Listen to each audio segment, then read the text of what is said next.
Good evening and welcome back. Tonight we are going to talk about Ragnarök, the great ending and beginning in Norse mythology. We will look at how the old stories describe the last days of the gods, the long winter, the final battle, and the quiet new world that follows. You can simply listen and let the details drift past while you rest. As always, I would like to know where in the world you are listening from and what time it is for you. If you can, please like and subscribe. This is the easiest way to support this channel, and it helps other people find these stories. Now take a deep breath, close your eyes if you want, and let us begin. The old poets called the first nothing Ginnungagap, the yawning void. It was not empty the way a room is empty. It was something stranger, a vast in-between that lay where nothing else yet existed. To one side of this gulf lay Niflheim, a world of mist and ice, with a spring called Hvergelmere, where bitter waters frothed and many poison rivers ran outward into the dark. To the other side lay the blazing region of Muspel, a world of fire where sparks flew upwards and the air itself seemed to burn. At the edge of Muspel stood Surt, guardian with a flaming sword, the first hint that fire would one day walk. For a long age that has no number, cold and heat stared at one another across the void. Then the frost from Niflheim crept outward, and the sparks from Muspel flew forth, and there in the middle the two met. Ice melted, steam rose, and from the dripping and the warmth, something alive emerged. The first living being was a giant, vast and heavy, called Ymir. He lay there, newborn and ancient at once, breathing the first breaths taken in the worlds. As he slept and sweated, other beings came out of him. From the dampness under his arms grew a man and a woman of the giant race. From the rubbing of his feet together came a son. Out of one body the family of frost giants began to spread, a people older than the gods who would later curse them. At the same time, something else stirred in the thawing ice. A great cow stepped free of the frozen blocks, a creature called Ordhumla. Her flanks were broad, her horns curved, and from her udders flowed 4 rivers of milk that gave Ymir the nourishment he needed. She was life in a simpler form, steady and patient. While Ymir drank from her and dreamed, she turned her attention to the ice itself. Day after day, she licked at the salty, glittering blocks, and with each stroke of her tongue something took shape within. On the first day, a hare emerged from the ice. On the second, a head. On the third, an entire man stepped forward, free and upright. His name was Buri, and he was the first of what would become the gods. Later, he fathered a son called Bor, who in turn took as his wife a giantess named Bestla. From Bor and Bestla came 3 sons, Odin, Vili, and Ve. The line between god and giant was never clean. From the beginning, the blood of their enemies ran in the veins of the gods. The world at this time was still rough and half-finished, like the inside of a craftsman's workshop after the first blows of the hammer. Ymir and his brood occupied the open spaces of Ginnungagap, growing in number. The 3 young gods watched them with wary eyes. In the stories that survived, the reasons for what came next are not fully spoken, only hinted at. Perhaps the giants threatened the new powers of the gods. Perhaps Ymir himself had become too great, too heavy for a world still thin and fragile. Or perhaps the nature of this cosmos demanded a founding violence, a first crime that would shape everything after. Whatever the reason, Odin and his brothers rose against Ymir. There is no full description of the battle. The old poems speak of slaughter, of a giant brought down by blows struck with terrible force. When Ymir fell, his blood gushed out in such quantity that it drowned almost all the giants who had grown from him. Only one of them, Bergelmir, survived, climbing with his wife onto something like a wooden box or a hollowed log and riding the flood as it rushed and foamed. It is an echo of flood myths in other cultures, men and women clinging to a vessel while the world around them drowns. From the dead body of Ymir, the gods now built a world. This is one of the most striking things about Norse myth. The universe is not made from nothing by a single word of command. It is built from a corpse. They took his flesh and turned it into land. They shaped his blood into seas and lakes and rivers. His bones became mountains, their ridges and peaks. His teeth and broken bone fragments became stones and boulders. From his skull they raised the sky, a great dome above the earth. And at the four corners they set 4 dwarfs to hold it up, creatures named Nordri, Sudri, Ostri, and Vestri, whose names match the winds. To give light to this new world, the gods reached into the region of Muspel and gathered up sparks from the fire there. They fixed these sparks in the vault of the heavens as stars. They also took 2 bright lights, which some stories describe as chariots, driven across the sky. The one that shines by day they called Sol, the other Mani. In a curious twist, Sol and Mani were not only lights, but also beings in their own right. A sister and brother pressed into service. The gods set them on their paths, but even here they wove doom into the design. 2 wolves were sent to chase the lights, Skoll after the sun and Hati after the moon. So every day, across the sky, the future ran in circles, since the wolves were fated to catch their prey when the last days arrived. From Ymir's brain, the gods made clouds, grey and white and shifting, the restless mind of the slain giant lingering in the air. From his eyebrows they shaped a wall, a protective ring that would later be called Midgard, the middle enclosure, realm of men. Outside that ring, the land remained wild and dangerous, a place where giants still lived. Inside the circle, the gods began to plan a more ordered world, though the line between order and chaos would never be clean. In the places beneath and around this new earth, other realms took shape. Later, storytellers would speak of 9 worlds, connected by a single immense ash tree called Yggdrasil. They named Asgard as the high home of the Aesir gods, a place of shining halls and broad fields where the divine families gathered. They spoke of Vanaheim, the land of the Vanir gods, whose powers were tied to fertility, wealth, and the sea. They described Jotunheim, the land of giants, rocky and severe, where ancient powers brooded beyond the frontier.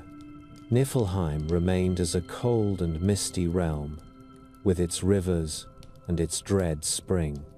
Muspel burned, the distant home of fire and Surt. Alfheim belonged to the light elves, beings described as bright and subtle, while the dark elves, or dwarfs, occupied deep halls in another realm, working metal and stone. Somewhere in the roots of the world lay Hell, ruled by a queen of the same name, where many of the dead went who did not fall in battle. All these worlds were said to be bound together by Yggdrasil, the world tree. The image of that ash tree is one of the oldest and strangest in Norse mythology. Its branches spread out over the heavens, its trunk rose in the center of existence, and its roots sank down into distant regions. One root extended toward the realm of the gods and the well of Urd, a sacred spring where the Norns gathered. Another root reached into the lands of giants and touched the well of Mimir, the source of deep wisdom. A third reached into Niflheim, where the dragon Nidhogg gnawed at the root above the spring Havelmir. The Norns, 3 women named Urd, Verdandi, and Skuld, tended the tree at the well that bears the name of Urd. Their own names speak of time, of what has happened, what is happening, and what will happen. Each day, they scooped water from the well and white clay from the surrounding ground and sprinkled it over the bark, keeping the tree from rotting. They also carved runes and measured destinies, not only for men but for the gods themselves. Fate in this world is not an abstract idea, but a set of lines and knots laid down by figures who stand beyond even Odin. Under Yggdrasil, the creatures of the cosmos quarreled and ate and suffered. Nidhogg chewed at the lowest roots and fed on the corpses of the dead. An eagle sat in the highest branches, its name not given, and a squirrel called Ratatosk ran up and down the trunk carrying insults between the dragon and the eagle. Deer grazed on the leaves. Somewhere in the tangle of wood and root, serpents writhed.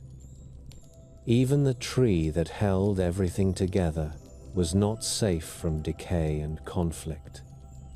The worlds were connected, but the connections were full of tension.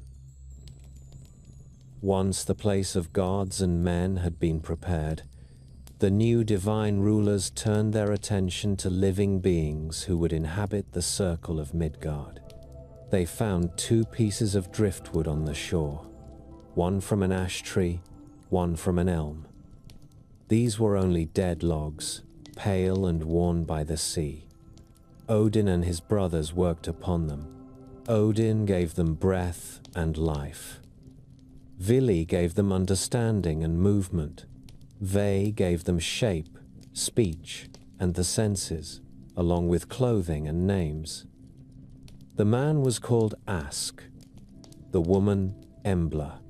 The gods placed them inside the protective ring, under the sky made from a skull, upon the land made from a body, in a world already bound by the plans of the Norns. Ask and Embla were not created as masters of their world. They were fragile, brief sparks against the great darkness of time. They depended on the ring of Midgard to shield them from giants, and on the favor of gods whose own future was in doubt. In this arrangement, you can see something of the harsh reality that shaped Norse belief. People in the far north lived close to hunger and cold, surrounded by seas and steep coasts. Storms destroyed ships. Ice could kill livestock and men alike. You might feel, living there, that the world outside the small circle of your farm or village was always waiting to crush you. Midgard is that circle, given mythic form. Above this fragile human dwelling place lay Asgard, the high city of the Aesir. Through the later writings of people like Snorri Sturluson, we can walk its streets in imagination.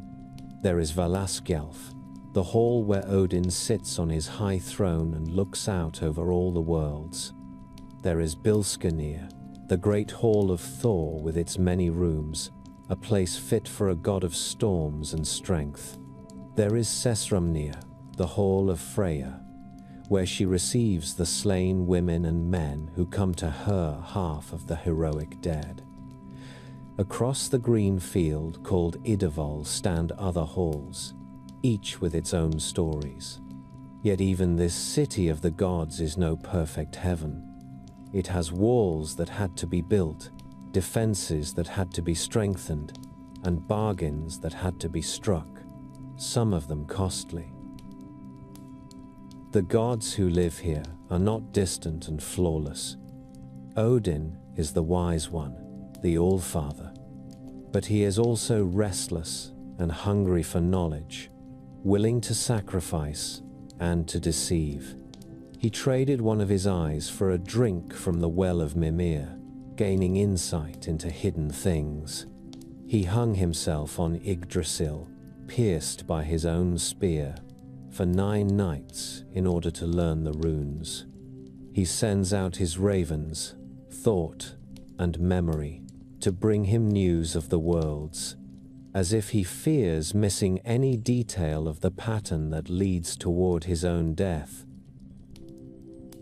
Thor, his son, walks as a force of nature among gods and men. He carries the hammer that returns to his hand after each throw, wears iron gloves, and has a belt that doubles his strength. His task is to hold back the giants who press against the borders. He is the protector of Midgard, especially its farmers and sailors, the one you pray to when storms rise. Yet the tales of Thor are often comic as well as heroic. He is tricked, mocked, deceived. Even the strongest god can be fooled. Closer to the sea and to the mysteries of wind and water stands Njord, a god who originally belonged to the Vanir. His children, Freya and Freya, bring wealth and fertility. Freya is tied to the health of the land, to harvests and peace. Freya is bound to love, desire, and magic. Yet she also takes a share of the dead warriors. A reminder that battle and beauty are not easily separated in these stories. There are other gods as well, each with a domain. Tyr, who will later lose a hand in an act of duty. Heimdall, the watchman who listens at the edge of the worlds and hears grass grow. Frigg, who knows the fate of all but seldom speaks it. All of them live beneath the shadow of fated loss. The presence of the Vanir in Asgard is itself a memory of conflict and uneasy peace. The stories say that once there was a war between the Aesir and the Vanir. It began, some say, when the gods attacked a woman who came among them, a figure called Gulveig, associated with gold and with magic. They speared her and burned her, but she returned again and again. In anger and fear, distrust caught fire. The gods fought, and neither side could win. They toppled walls, shattered spears, wrecked temples. In the end, they made a truce instead of victory. To seal that truce, they exchanged hostages. Njord, Freya, and perhaps Freya came to live among the Aesir. In return, the Aesir sent a god called Hoenir, along with the wise being Mimir, to the Vanir. When the Vanir felt cheated, believing that Hoenir without Mimir's counsel was foolish, they cut off Mimir's head and sent it back. Odin preserved the head with herbs and magic and kept it as a source of knowledge. Out of the spit that both groups had placed in a vessel as part of the treaty, the gods formed a man named Kvasir, the wisest of all humans, whose blood would later be turned into a mead of poetry. The piece itself is a fabric woven from mutilation and mistrust, from beheading and alchemy. Even harmony in this world grows from wounds. Between Asgard and Midgard stretched a strange bridge called Bifrost, often imagined as a rainbow arching across the sky. It is bright and beautiful. But the sources also say it is strong and dangerous, full of fire at certain points. It can support the host of the gods as they ride to judgment beneath the branches of Yggdrasil, but it will shatter when the armies of chaos cross it at the end. Heimdall stands guard there, watchful and sleepless, with his horn ready at his side.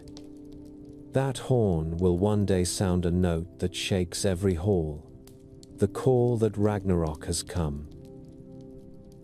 If you look at this world as a whole, the pattern that runs through it is tension. Everything is built across cracks. The gods themselves are born from giants and yet war with them. The human realm is a fragile circle surrounded by enemies. The world tree holds all things together while being gnawed, grazed, and poisoned. Time is measured by lights that constantly flee from snarling wolves. Peace between divine families depends on bargains sealed with blood and carried in memory by a severed head. The Norse did not imagine a calm universe watched over by a single, all-powerful and infallible ruler. They imagined something rougher and more precarious, a creation born from murder, maintained by courage and cunning, and threatened by forces that were present from the very beginning. When later poets spoke of Ragnarök, they were not adding doom to an otherwise safe structure. They were reading the grain of the wood, following the cracks that had been there since the first ice melted. No one quite agrees where Loki belongs. The old poems call him a companion of Odin and a guest of the gods. Yet they also whisper that his blood is older and stranger. His father is named as Farbauti, whose name hints at a cruel striker, perhaps a personification of lightning. His mother is Laufey, or sometimes Nal, a name that suggests something like a leaf or a thin stick. Out of a storm that strikes and a tree that shivers, Loki is born. Some later tales call him of the giants, yet he walks among the Aesir as if he were one of them. From the beginning he is in between, neither fully welcome nor fully an outsider. Loki is handsome by most accounts, slim and quick-eyed, with a tongue that moves even quicker than his feet. He is a shape changer. In one story, he becomes a fly to meddle with a craftsman. In another, he becomes a fish to flee capture. At times, he is a mare, at other times an old woman, slipping through the boundaries of form and gender as easily as a man might change his cloak. In a world where most beings are bound by their nature, Loki is the exception, which makes him useful and dangerous in equal measure. Odin values him at first. Some sources say they even mixed their blood, swearing a bond that made Loki his sworn ally. When Odin needs cunning more than force, he often turns to this strange companion. Loki knows secrets that the more straightforward gods do not. He understands how to twist a promise and how to read an enemy.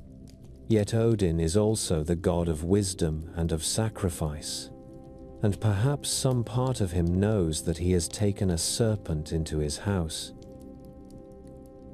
Among the other gods, Loki is tolerated rather than loved. Thor, in particular, has reason to be both grateful and angry. There are stories in which Loki helps Thor retrieve his stolen hammer or walk unharmed into halls full of giants. There are others in which Loki causes the problem in the first place, then fixes it with great show, as if he enjoys playing both arsonist and fire brigade. At feasts, he takes pleasure in tearing at the reputations of his companions, flinging out accusations and half-truths. The poem known as the Flyting of Loki preserves such a quarrel, where he insults one god after another until finally driven from the hall. Even there, the insults bite because they are close to the bone. Loki knows where each god is weakest.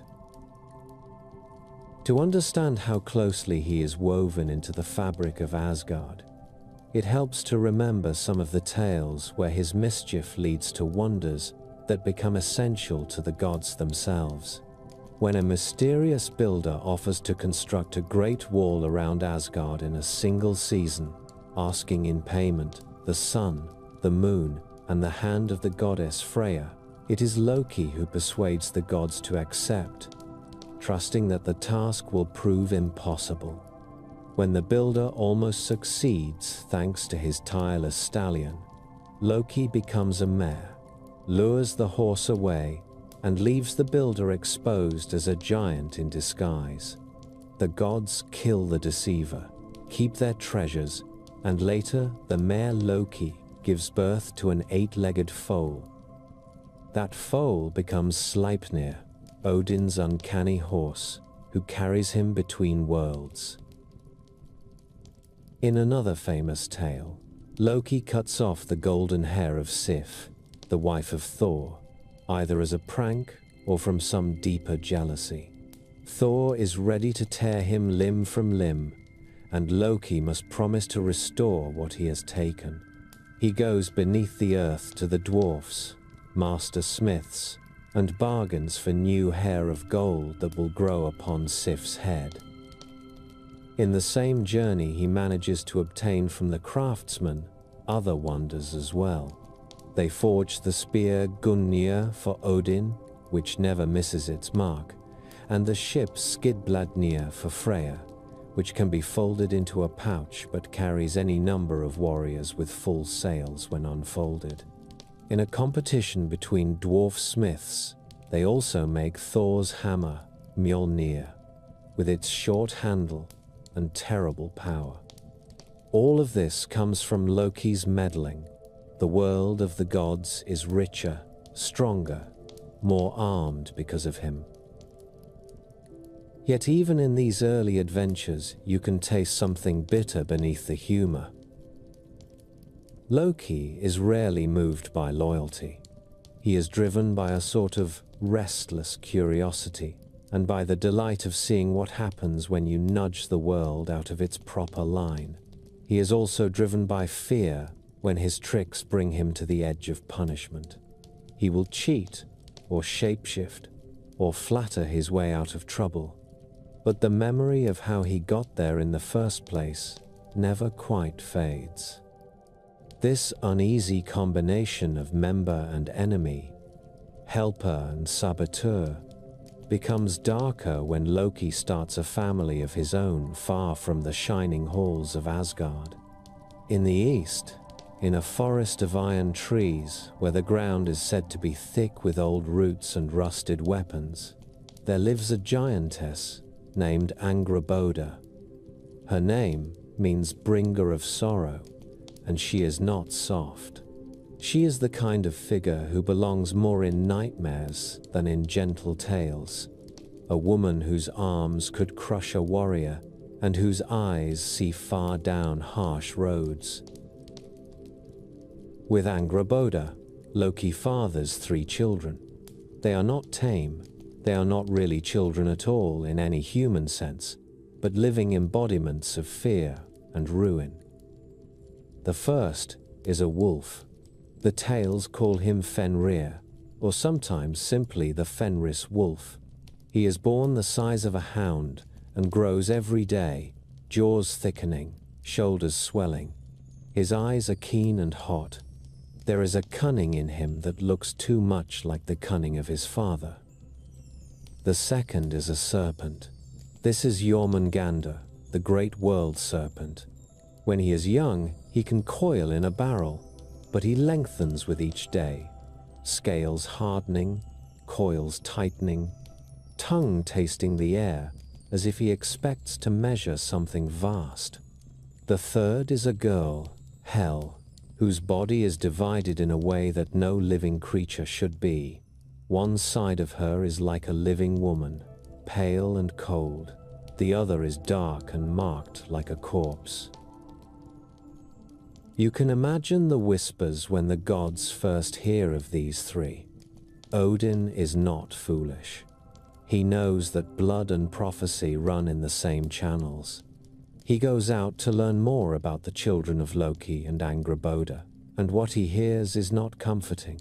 The seers tell him that these beings are tied to the end. The wolf will one day swallow Odin himself. The serpent will fight with Thor and spew out poison that covers the earth. The girl will rule over an enormous realm of the dead and keep what she has been given. These are not descendants one can ignore. Odin decides, as he so often does, that harsh action now is better than disaster later. He sends for the three children, and the gods bring them into their world. For a time they will try to handle the problem by placing each monster where it seems most fitting, pretending that this is management rather than exile. First they deal with the serpent. The gods look at Jormungandr and see already that he will outgrow any cage they make on land. So Odin has him taken to the ocean that surrounds Midgard and flung into the deep. There the serpent begins to grow. He swims outwards, coils lengthening, until his body stretches around the entire world. In time he bites his own tail and rests in a ring beneath the waves, waiting. The presence of such a creature in the waters is a terrifying image, but it also fits the Norse sense of the sea as something unknowable and encircling, a danger that is always near the land, yet never fully visible. Sailors in those northern waters would have understood what it means to live next to a strength that can rise without warning. Next, they turn to the girl, Hel. Her divided body is a sort of sign that she belongs neither fully to the living nor fully to the dead. Odin decides that if she is bound to death, she may as well rule over it. He casts her down into the realm that would take her name, a cold and shadowed place far from the warmth of sunlit worlds. There, Hel becomes mistress of a hall with high walls and a gate that few can leave. Many of the dead who do not die in battle come to her, those who pass from old age, sickness, or misfortune. The sagas describe her hall in bleak language, with dishes that are hunger and knives that are famine, a bed called sickbed and curtains called misfortune. It is a grim parody of a noble dwelling, suited to a queen whose authority is absolute yet joyless. Of all three, it is the wolf who troubles the gods most. Fenrir is on land, within reach of Asgard. He grows fast. Day by day his shoulders rise, his teeth lengthen, his paws leave deeper marks in the earth. There is an intelligence in him that makes him more than a beast. He watches the gods with eyes that weigh and judge. At first, they keep him close rather than drive him away. They decide that if he is to grow so strong, better that he grow under their eyes. So Fenrir is raised in the realm of the gods themselves. Only one of them, Tyr, dares to feed him and stand near him without fear. Tyr is the god of law and binding oaths, but he is also a warrior willing to put his body behind his words. He and the young wolf form a strange bond, a closeness that will later make what happens between them even more painful. As the years pass, the gods begin to see that they have not solved the problem but cultivated it. Fenrir walks now like a living mountain, jaws easily big enough to bite a god in half. When he opens his mouth, His lower jaw scrapes the ground, and his upper jaw brushes the sky, or so the poets say. The gods tell themselves that he is still manageable, but in the private corners of their halls they confess that nothing in Asgard can hold him, should he choose to turn on them. Odin has not forgotten the prophecies. He knows that this wolf is the one fated to kill him at the end of days. Some part of him must wonder whether that future is completely fixed or whether action now can bend it. Yet in Norse myth, attempts to escape fate often twist into the very cords that bind it tighter. The gods decide that Fenrir must be bound, not as a prisoner of war might be bound, but in a way that makes it impossible for him to roam freely. To accomplish this, they resort to a test. They forge a heavy chain called loading and approach the wolf with smiles and jest. They suggest that it would be entertaining to see how strong he has become, to see whether he can break such a mighty restraint. Fenrir is not foolish. He eyes the chain and the gods, then allows them to wrap it around him. With a flex of his muscles and a jerk of his limbs, he snaps loading as if it were a twig. The gods murmur in admiration and pretend not to be alarmed. They retreat and forge a second chain, even stronger, which they call Dromi. Once more they propose a contest, a test of strength worthy of song. Fenrir, sensing the pride in their voices and his own growing power, submits again. This time, the chain resists longer, creaking and biting into his fur. But in the end, he surges against it and shatters it. Iron flies, fragments skid over the ground. The gods laugh with forced cheer, voices a little too high. Inside they feel the cold water of fear rising. Now they know no ordinary chain will hold him. They turn to the dwarfs, those master smiths of the hidden places of the world, and ask for something stranger. The dwarfs understand that this is no simple commission. They craft a binding that looks nothing like an iron chain. They call it Gleipnir. It is thin and soft, almost like a ribbon, smooth to the touch.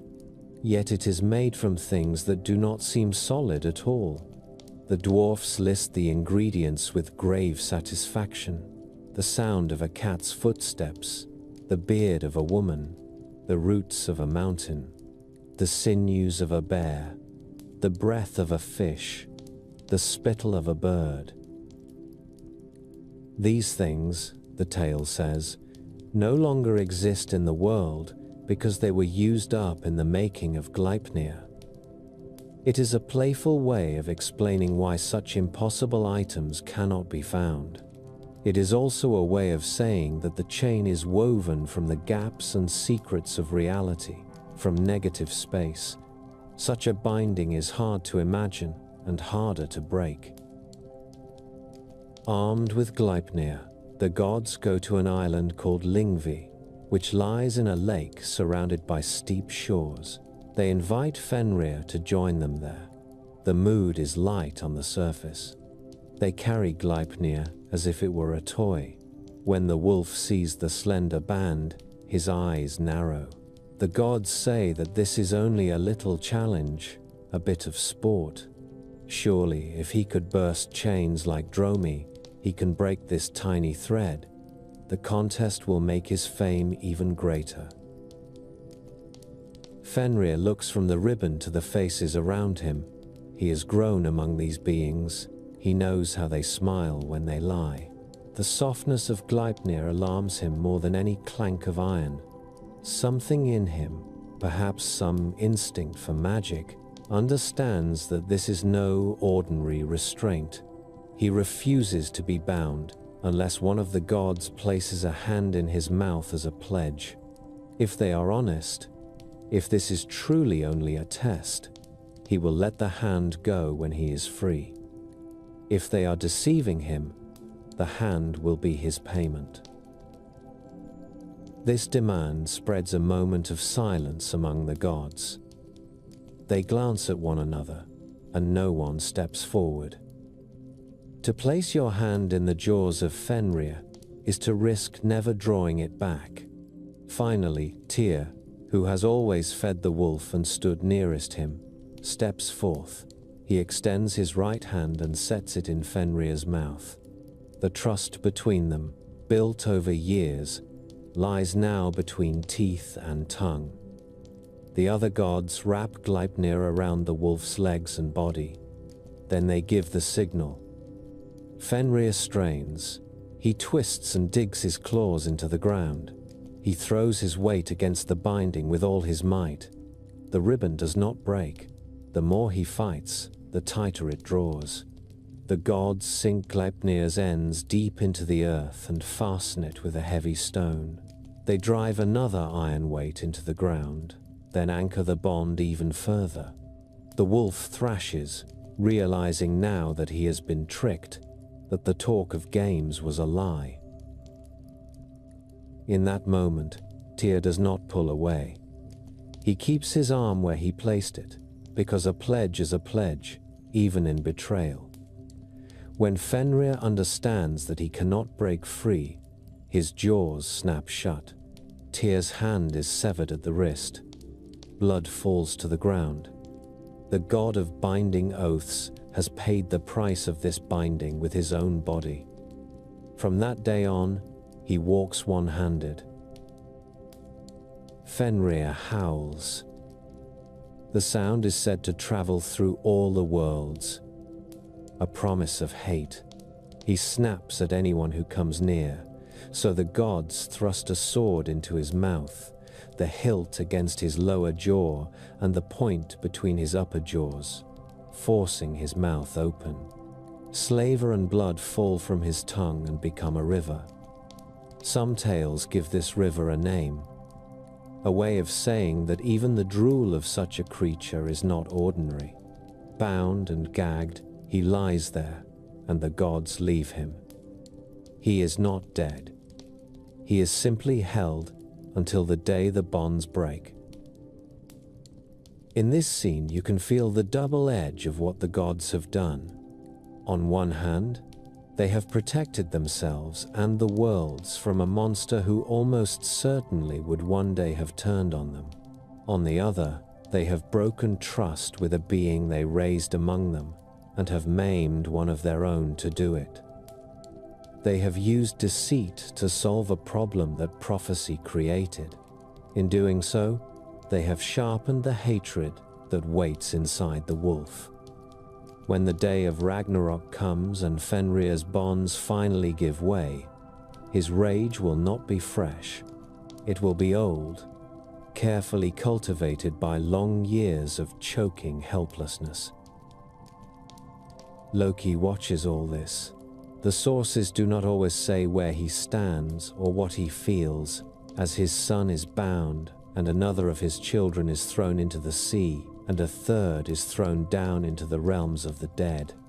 One can imagine him laughing or pretending not to care. One can also imagine a colder anger lodging in him, an understanding that the gods who enjoy his tricks are quick to turn on anything that frightens them. Whatever passes behind his eyes, the fact remains that his family is scattered and turned into instruments of doom. The world serpent sinks into the ocean, the wolf lies bound on the island, and hell reigns in the depths. Loki remains in Asgard for a time, still joking, still traveling, still solving problems that he has helped to cause. Yet the balance has shifted. There are now 3 great forces tied to his blood that reach into every corner of the cosmos: sea, death, teeth. When the seers of the north spoke of Ragnarök, they did not imagine the final war as a simple clash between heroes and villains.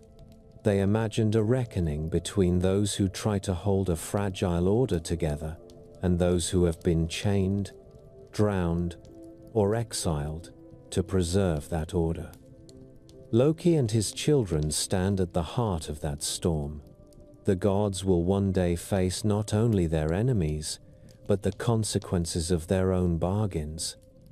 In the cold, bright world of Asgard, where storms roll over the roof of Thor and Odin sits among the rafters of ravens and runes, there is one figure whom no one fears.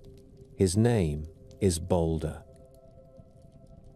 The old poems call him the best of the gods and say that no unclean thing can be spoken in his hall.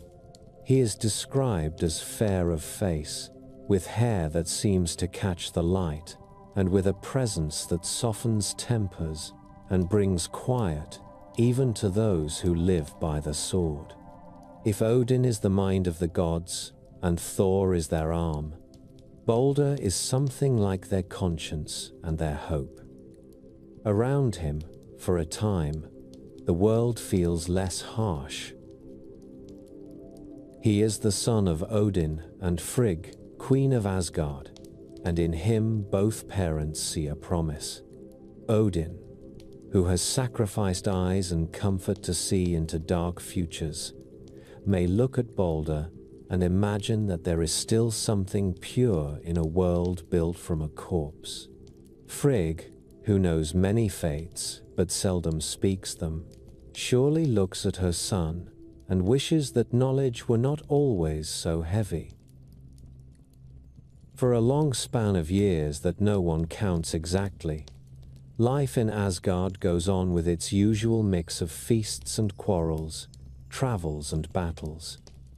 Giants plot beyond the edges of the ordered world. Men in Midgard hunt and sow and kill one another and tell stories about the gods who live above them. Loki moves among the halls with his quick smile and sharper jokes. The wolf lies bound on his island. The serpent sleeps in the deep. Hel sits on her high chair in her silent hall. Then Balder begins to dream. The dreams are not like ordinary wanderings of the sleeping mind. They are heavy and repeat themselves with a grim patience. Night after night, Balder sees shadows closing in upon him. He sees himself fall, pale and silent, and the world around him grow colder. In some versions of the tale, he sees flames and darkness and hears distant wolves. In others, the images are vaguer, but the feeling is the same.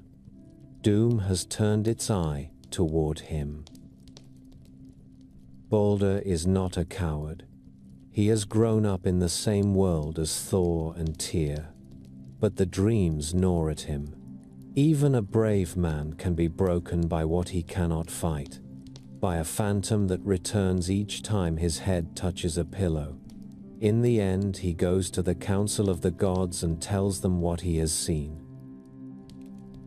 There is concern, and there is a kind of irritation as well.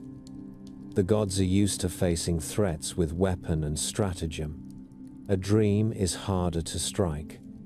Odin listens longest and most intently. He knows that dreams can come from the roots of the world tree and from the lips of the dead. He suspects that this is not the result of bad meat or an unsettled mind. Something deeper is moving. In the sources that have come down to us, there is a short poem called Balder's Draumar, The Dreams of Balder.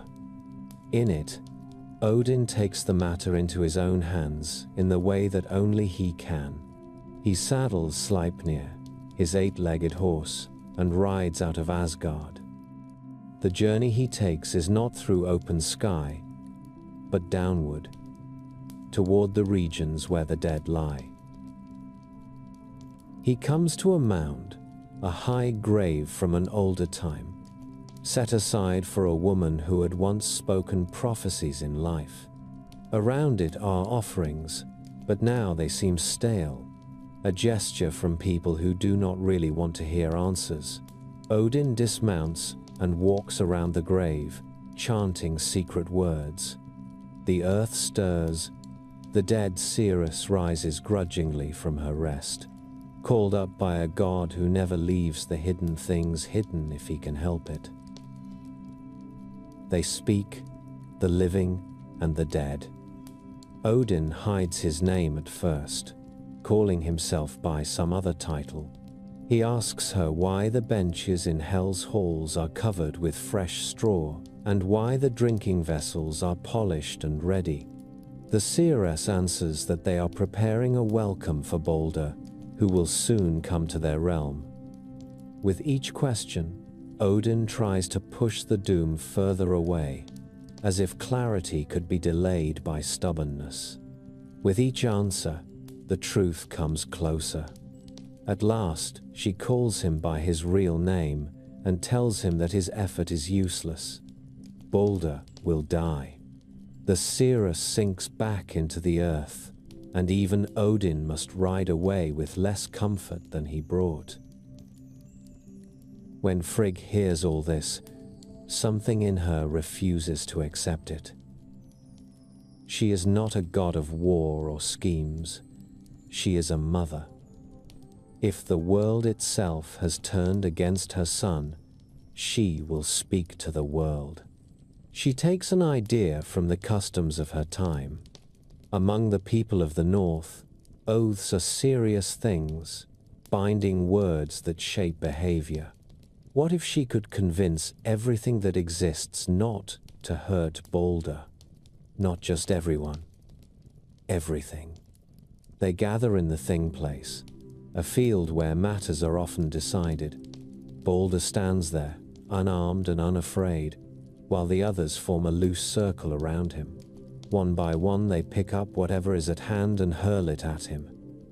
A stone that would shatter a door bounces off his chest, as if it were made of feather.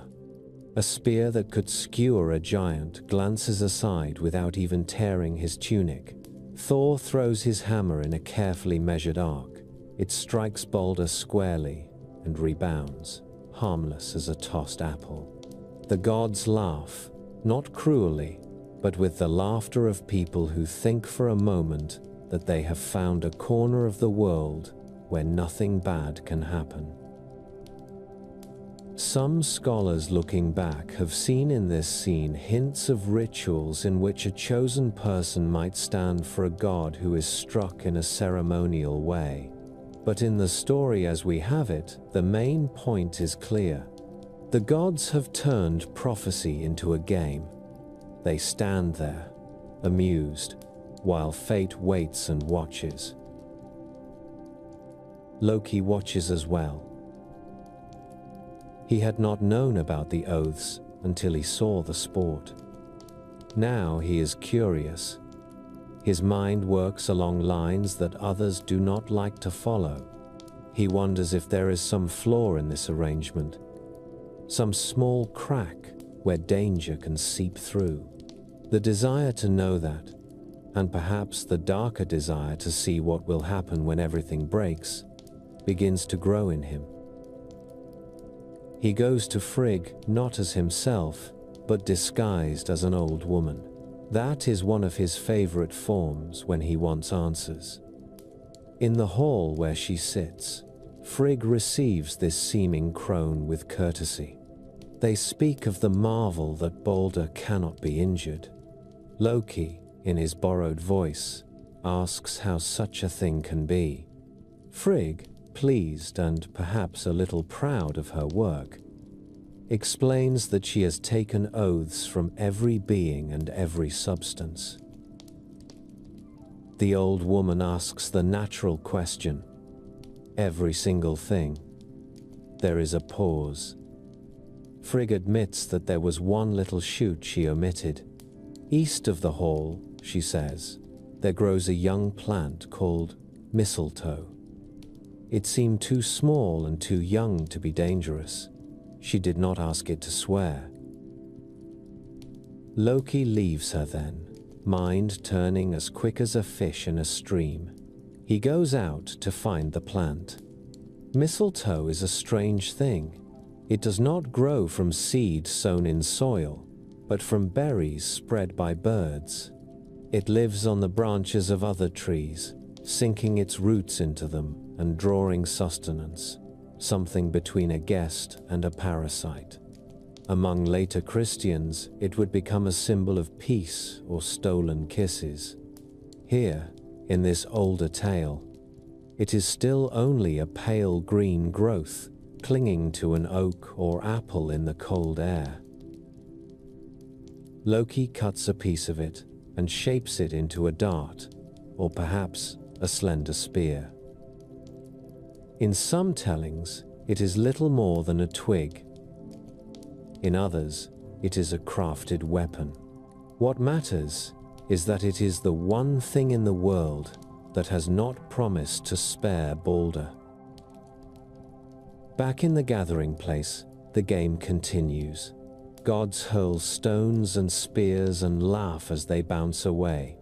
In the midst of this circle of bold throwers stands a figure who is not joining the sport. This is Hodra, brother of Balder, a strong god but blind. He hears the shouts and the laughter and knows something is happening, but he cannot see the center of it. He stands a little apart, staff in hand, perhaps feeling both curiosity and a sting of exclusion. Loki approaches Hodra with the mistletoe in his hand and a bright eagerness in his voice. "Why do you not throw something at Balder?" he asks. Hodra answers with the obvious.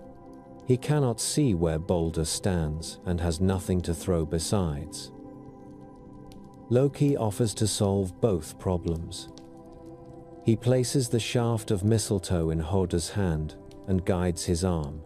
He promises to direct the throw so that Hodra will share in the amusement, like the others. There is no sense in the sources that Hodra knows what he is doing. He trusts the voice at his ear. He draws back his arm and casts the mistletoe, thinking that he is joining a harmless sport. The little weapon flies true, guided by a mind that knows exactly where to send it. It strikes Balder full in the chest. There is a sound, but it is not a laugh. It is a quiet, ugly sound of something entering flesh. The mistletoe shaft pierces Balder where nothing else could. The only thing in the world that did not swear to spare him fulfills the old prophecy in an instant. Balder falls. The silence that falls with him is heavy. The gods stare, stunned, as if the fabric of their world has suddenly torn in front of their eyes. They are beings used to dealing out death, but not here, not like this. Frigg cries out. Odin, who has seen this in glimpses, feels the weight of having been right. Hodra stands there, blind and bewildered, gripping the empty air where the shaft once was. Loki, if he is still visible, has already begun to move away. What follows is not battle but grief. Balder lies dead, and the gods must decide what to do with the body of their brightest one. They build a pyre that is also a ship. Balder's vessel is called Hringhorni, said to be the largest of all ships. They haul it down to the sea, but it is so vast that they cannot move it. They send for a giantess named Hyrrokin, who comes riding a wolf with serpents as reins. With a single shove, she pushes the ship into the water, so hard that the earth shakes and the rollers under the keel burst into flame. They lay Balder upon the deck. His wife Nanna, overcome with grief, dies as well and is placed beside him. His horse is led to the ship, saddled and bridled, to accompany him to the other world. Thor lifts his hammer and consecrates the pyre, perhaps with the same gesture he uses in blessings and marriages, a reminder that fire and union walk close together in this mythology. As the ship is set ablaze and pushed out, a dwarf named Lita runs beneath Thor's feet, or stands in the wrong place, and Thor, irritable in his sorrow, kicks him into the flames. The writers preserve this small and grim detail, as if to say that death attends death, chaos attends grief. While the smoke rises and the ship burns on the water, the gods think about what can still be done. The dead go to different places in this cosmos. Warriors chosen by Odin and Freya find their way to halls of battle and beauty. Others go to the cold realm of Hell. Balder, though he is a god, has died a death that leads him to Hell's hall. Frigg asks if any among them will ride down to Hell and ask for Balder's release. It is Odin's son Hermod who volunteers. He takes Sleipnir and travels for 9 nights through dark valleys that no living man has seen. At last he comes to the river Gjoll and crosses the bridge that spans it, which is said to be roofed with shining gold. The maiden who guards the bridge is surprised that the sound of his horse echoes so loudly, as if more riders than one had passed. It is a hint that Hermod carries not just his own life, but the weight of all the hopes behind him. He rides on to the gates of Hell's Hall. With a great leap, Sleipnir carries him over them, rather than simply through, as if to show that this is a visit and not a submission. Inside, he finds Balder seated in a high place, pale but unhurt. The Hall of Hell is described as large and cold, with long tables and a gloom as heavy as wet wool. Hermod spends the night there. In the morning, he goes before Hel herself and makes his plea. She answers in a measured way. She will let Balder return to the gods, she says, if every single thing in the world weeps for him. Not only people, not only gods, everything that exists. If all weep, it will show that Balder is truly as beloved as they claim. If any refuse, he must stay where he is. Hermod returns to Asgard with this condition, and the gods send messengers out into all the worlds. The news goes from hall to hut, from stone to stream. It is said that men and women weep, and so do beasts and birds. Fire crackles with a sound like sorrow. Metals ring in a lower tone. Trees shed leaves like tears. Stones sweat moisture. Even the ground seems to grieve.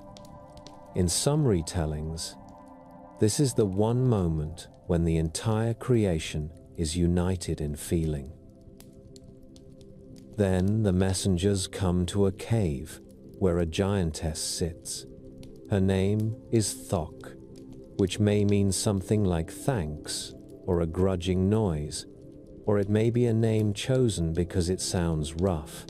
They tell her of Balder and ask her to weep with the rest. She looks at them with a flat eye and refuses. Let Hel keep what she has, she says.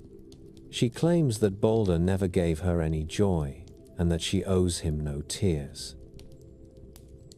The messengers suspect what we are meant to suspect. Thok may not be a true giantess. She may be Loki in another shape, hiding in the shadows as he so often does. Whether this is true or not, the effect is the same. Because one being refuses to weep, Hel's condition is not met. Balder must remain in her hall. The gods hear this and understand that the door has closed. Their brightest one will not walk among them again in this age. He will sit on his high seat in Hel's realm until the end of days, when he is fated to return in a new world. In the meantime, there is an empty place in Asgard, and there is an anger that does not easily find a target. Odin looks at Hodra, the blind god whose hand cast the killing dart. In some traditions, he has another son, Vali, conceived for the sole purpose of vengeance. Vali grows to full strength in a single day and kills Hoda. Violence answers violence. Yet even this does not truly settle accounts, because Hoda was a tool, not the mind behind the deed. That mind belongs to Loki. His act is not a careless prank, but a deliberate choice to tear out the heart of the divine family. After some time, during a feast in the hall of the sea giant Aegir, Loki's simmering malice boils over. In the poem called The Flighting of Loki, he stands in the midst of the gods and pours out insults on each of them, dragging up old shames and secrets. When they finally drive him out with weapons in their hands, the decision is made. The time has come to catch the trickster and bind him as they bound his son. Loki flees. He goes into the mountains and builds a house with 4 doors so he can watch in every direction.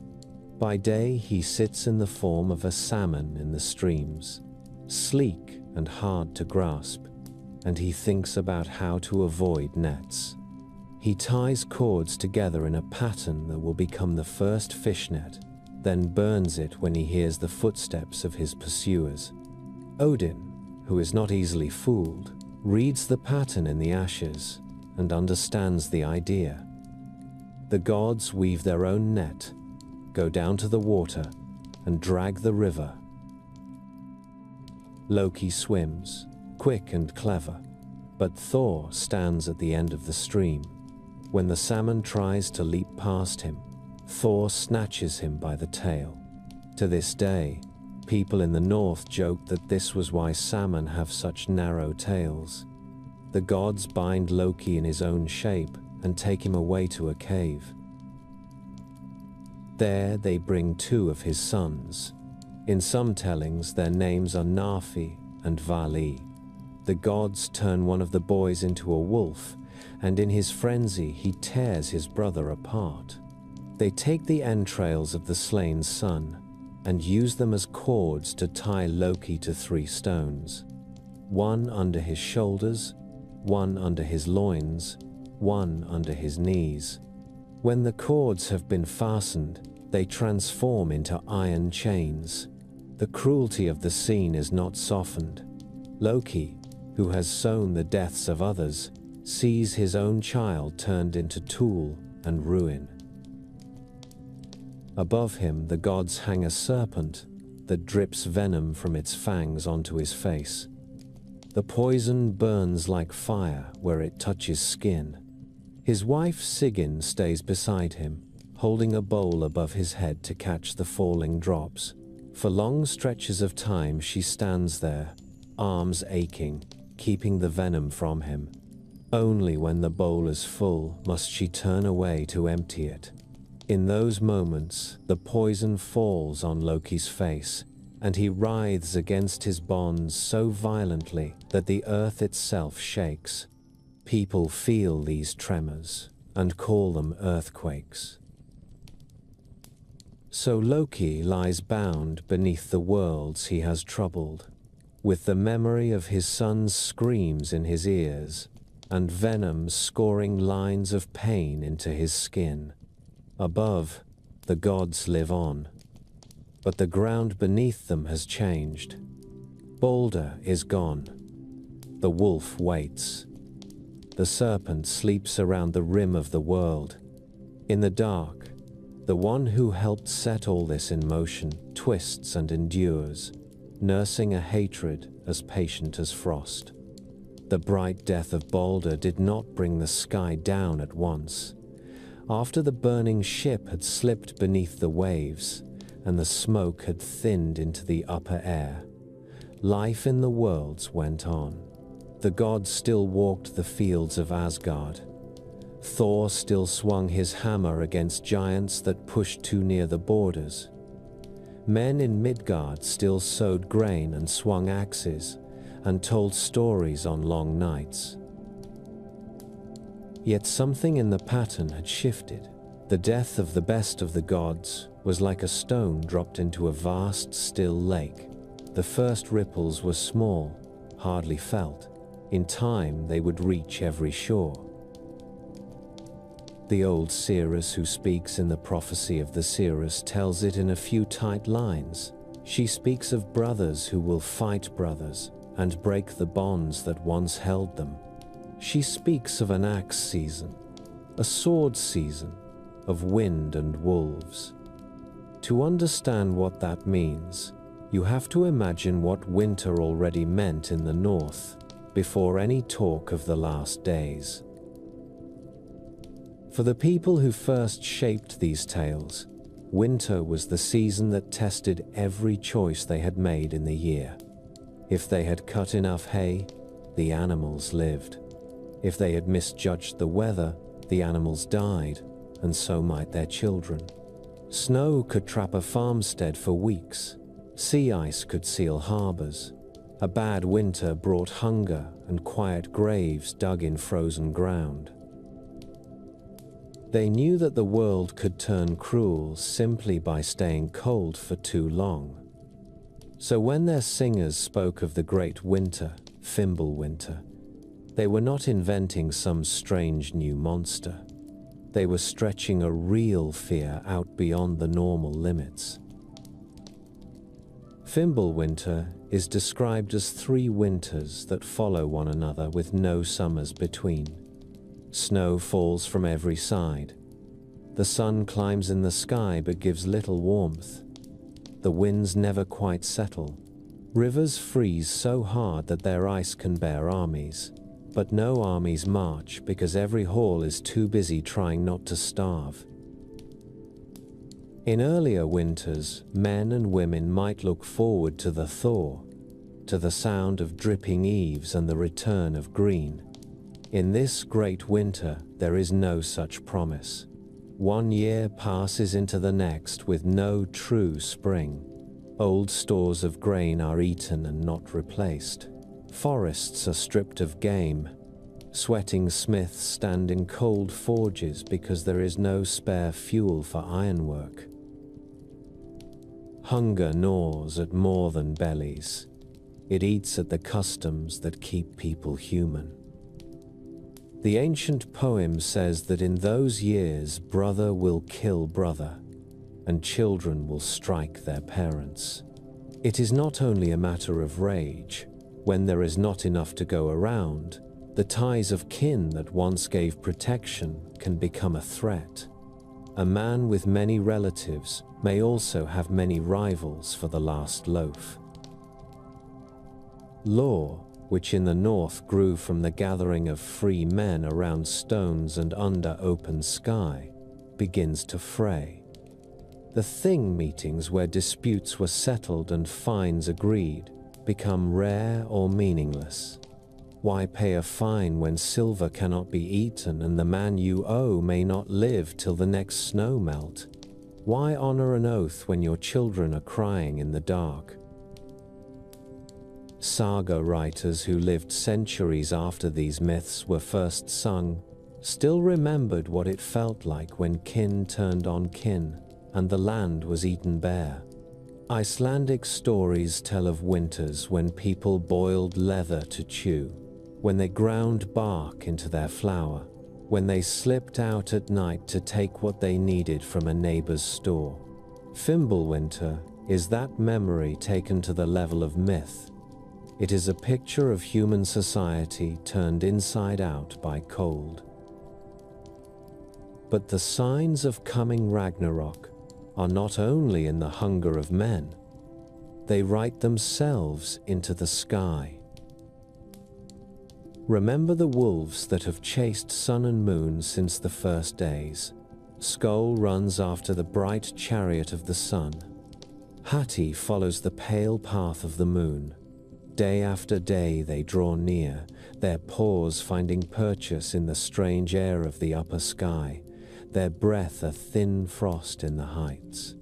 Each sunset, each eclipse, might be a moment when jaws close and light almost vanishes, only to return again. During the years of Fimbulwinter, those chases grow shorter. Perhaps people in Midgard glance up more often, wondering why the light seems weaker even on clear days.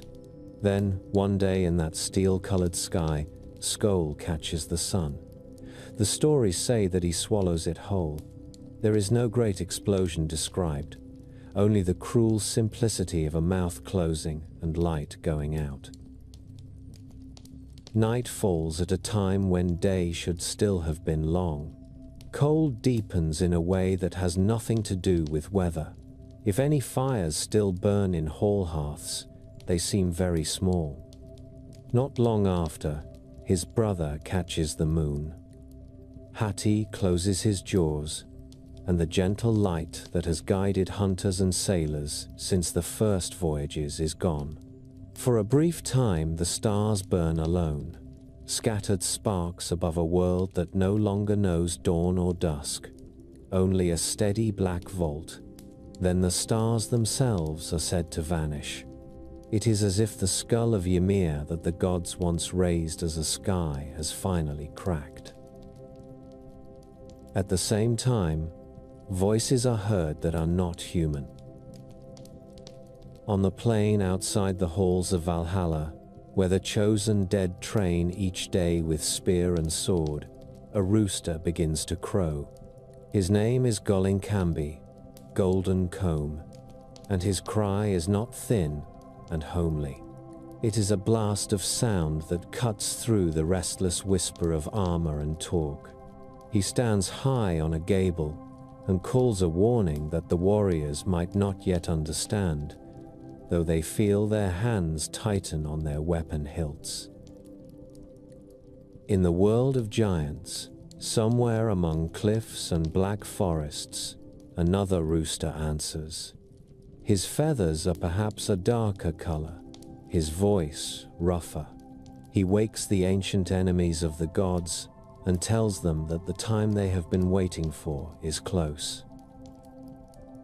Down in hell, in that realm of cold halls and slow fires, a third bird shakes its wings.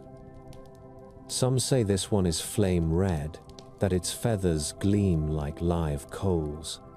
Its cry rouses the dead who still remember battle and hate, stirring their old wounds.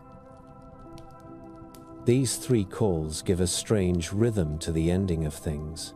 It is not only an abstract doom, it is a muster, a rallying of hosts on every side. The warriors in Valhalla who thought they were training for honor now learn that they were also training for an actual war. The giants who brooded on past defeats now feel their anger burn hot again. The dead in hell, who had settled into long waiting, now hear that there is one more struggle ahead. As all of this unfolds, the world tree Yggdrasil begins to feel the strain.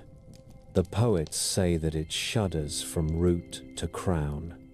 The dragon below gnaws with new fury. The squirrel runs faster with its messages of malice. The deer that graze upon its leaves rear back in fright as the branches sway.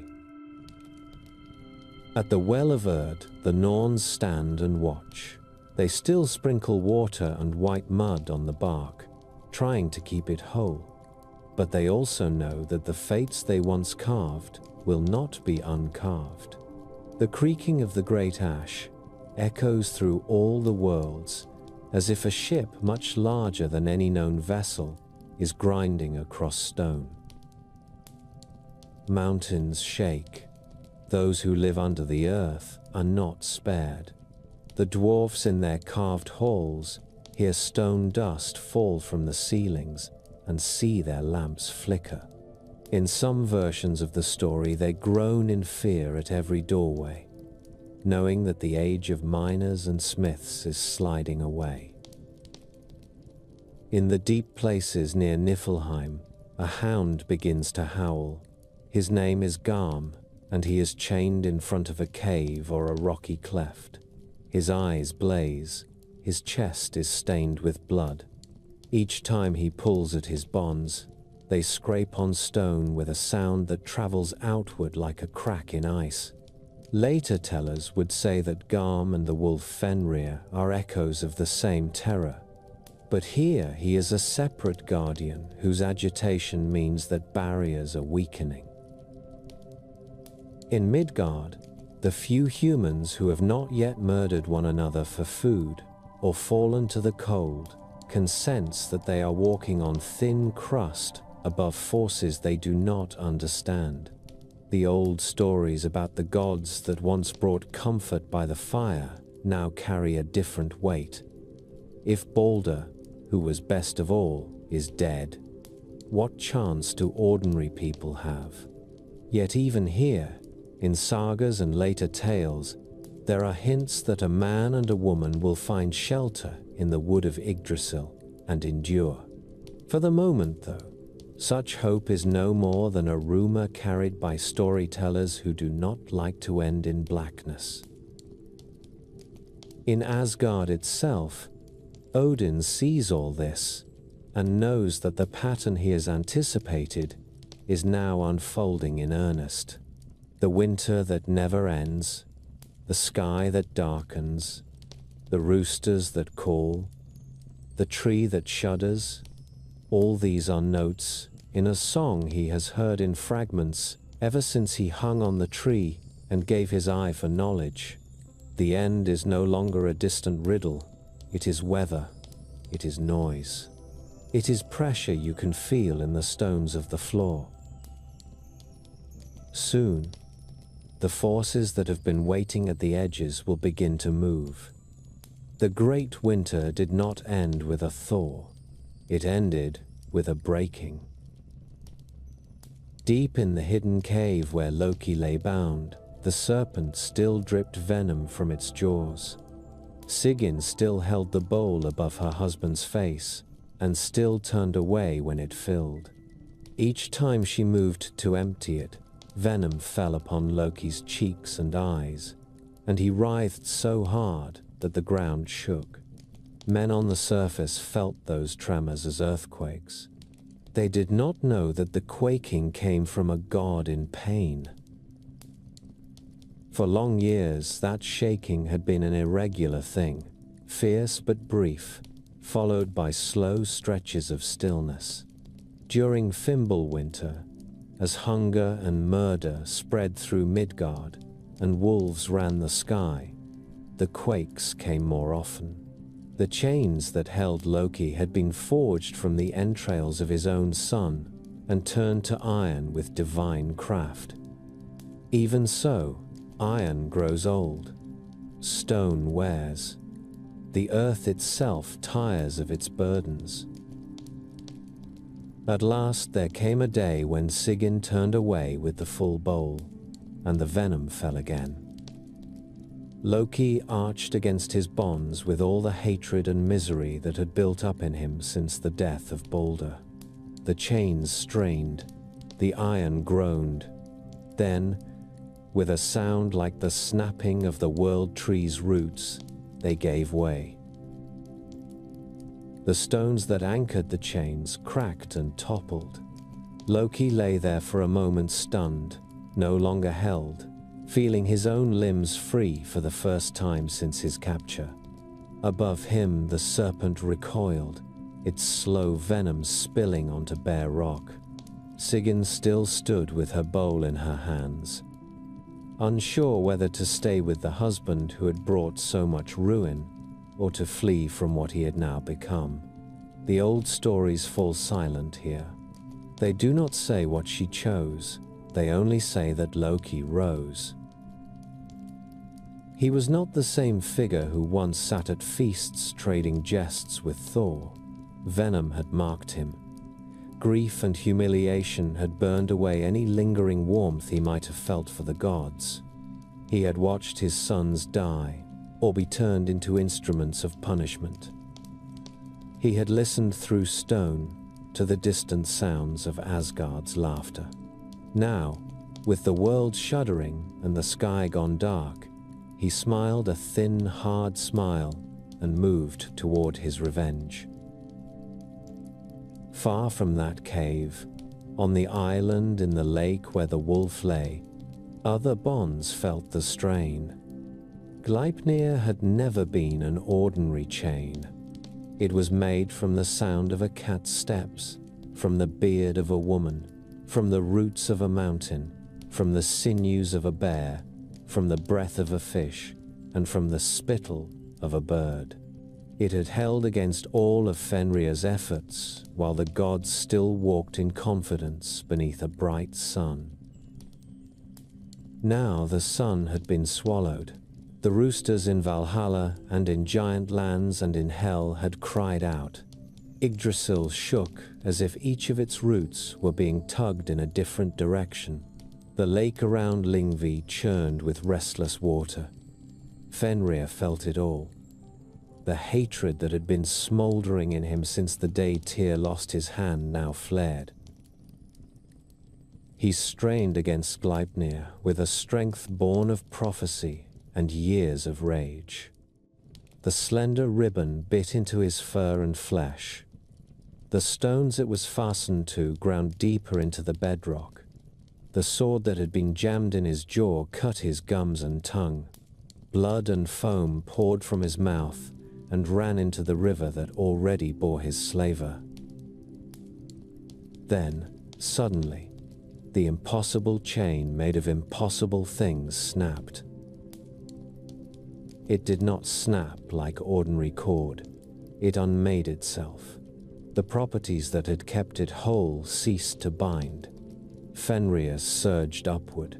The sword clattered from his mouth and fell into the churning water.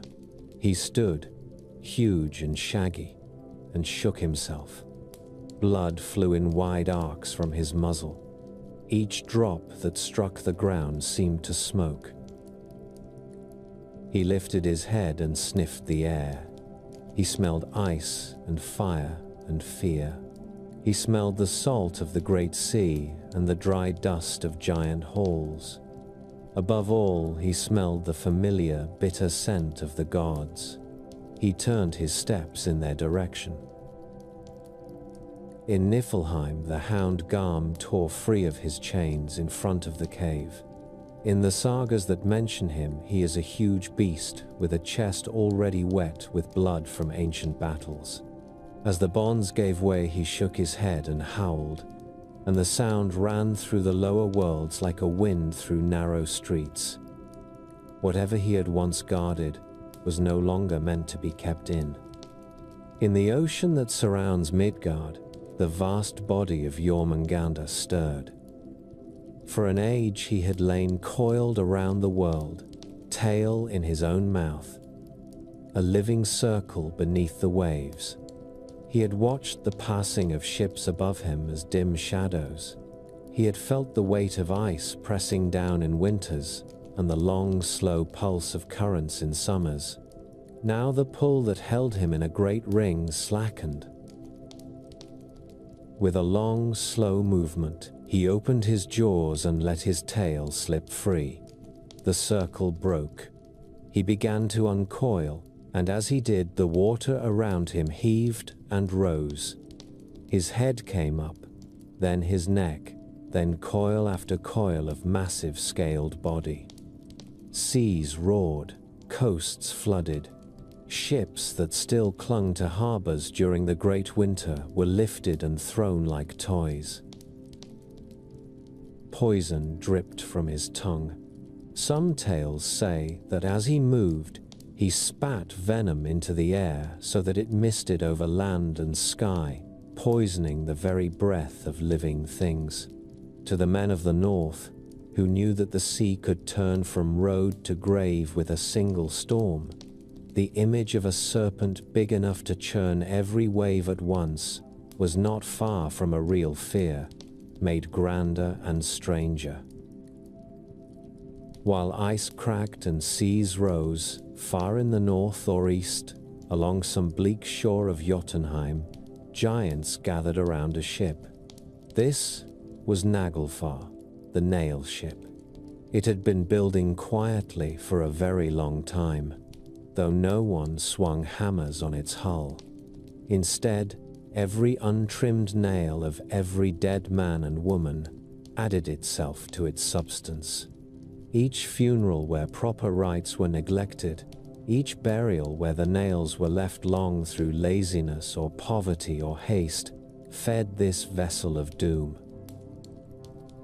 By the time Fimbulwinter had finished its 3-year feast upon humanity, Naglfar was complete.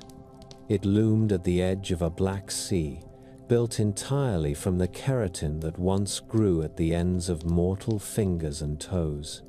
Many later preachers used this image to warn the living to keep their dead trimmed, as if good grooming could slow the coming of the end. Whether or not anyone took this seriously, the picture of a ship made of the most overlooked parts of the body stayed fixed in the myth. It is a reminder that neglect has consequences, even in the smallest things. The giants who had brooded on the shore now pushed Naglfar from its place. A captain stood at its prow. Some sources name him Hrim, a giant whose name flickers in the old poems. Others say that Loki himself took the tiller after breaking free, steering the ship of the dead through churning waters toward the final battlefield. Either way, the decks of Naglfar filled with grim shapes. Frost giants clambered aboard, their breath smoking in the cold air, their eyes bright with the hope of vengeance. From the burning world of Muspel came a different host. Fire giants marched under a sky that still glowed red in their own land. At their head strode Surt, whose name means black. He carried a sword that shone brighter than any sun, a blade of pure burning that had slept for ages in his hand. Each step he took left embers in his footprints. The path from Muspel into the ordered worlds crossed the rainbow bridge called Bifrost, that bright arc that had once been a sign of beauty between Asgard and Midgard. Now, as the host of Muspel rode across it, flames licked along its span. The weight and fire of the marching giants were more than the bridge could bear. The old stories say that Bifrost shattered under them, torn apart by the very powers it had once carried. Colors broke like glass. Fragments of light fell into the chasm between worlds. Heimdall stood at his post, as he always had, keen eyes catching every detail. He could hear grass grow and wool on sheep backs. He could certainly hear the grind of Naglfar's hull and the tramp of Surt's army. He took up the horn Gjallarhorn, the loud horn, and lifted it to his lips. The sound that came out was not music. It was a single long note that cut through every other sound in the worlds. Warriors in Valhalla dropped their cups and seized their shields when they heard it. Giants paused on their decks or in their ranks and grinned, knowing that the time they had waited for had arrived. Even the dead in hell shifted on their benches.